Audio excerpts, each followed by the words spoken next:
88 за, 22 против и нема воздржани. Нешто пред 3 часот наутро, народните избраници со аплауз го поздравија изгласувањето на првиот закон од страна на новиот парламентарен состав.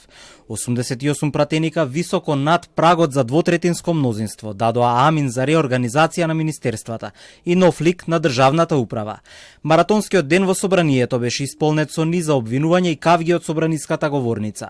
22 пратеници гласаа против измените на законот за организација и работа на државната управа. Полумерки со кои се навредува интелигенцијата на граѓаните, но и на стручната јавност. Ова е само еден од описите доделени од опозицијата. За дел од пратениците, ова е шверцарско донесување на закон по скратена постапка, поради што пратениците повеќе од 12 часа беа во собранието. За мнозинството пак реформите се клуч за поефикасно функционирање на државните институции. Сметам дека главното прашање е зошто овој закон се носи по скратена постапка. Се отварат многу сериозни прашања, анализа на министерства, нешто што ќе означи како ќе функционира владата во иднина. Не знам како новото владино мнозинство мислеше дека мракот на ноќта ќе ги скрие нивните злокобни намери и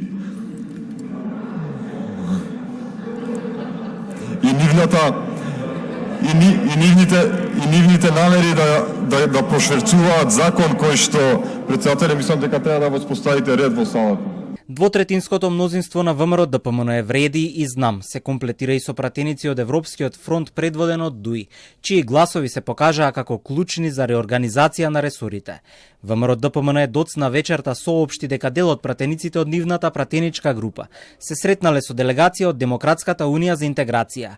Представниците на Европскиот фронт изразиле поддршка за измените на законот и информирале дека ќе гласаат за усвојување на истиот. Поради ова ДУИ доби пофалба од политичките противници од коалицијата Вреди, дека се конструктивна опозиција. Според СДСМ, почетокот на новото мнозинство не би можел да биде попоразителен. После денешната коалиција се поставува прашањето: кој во чиј скут седи? Па и подлиците се погласни од вас што бевте вечерва. За ова не сме пишман и нема да...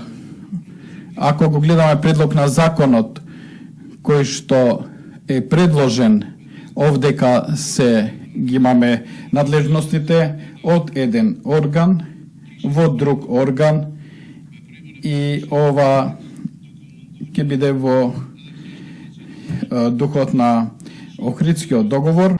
На сето ова му претходеа комисиите за политички системи и односи меѓу заедниците и законодавно-правната комисија, каде представниците на ВМРО ДПМН и СДСМ ги судрија аргументите за и против измените на законот.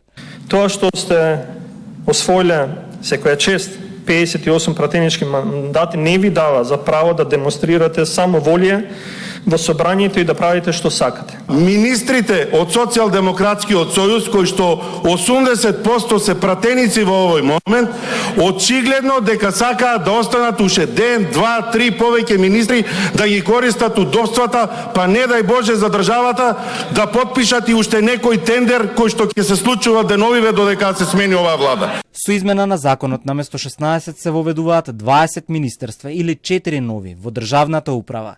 Најмалку 3 министерства ќе бидат прегрупирани.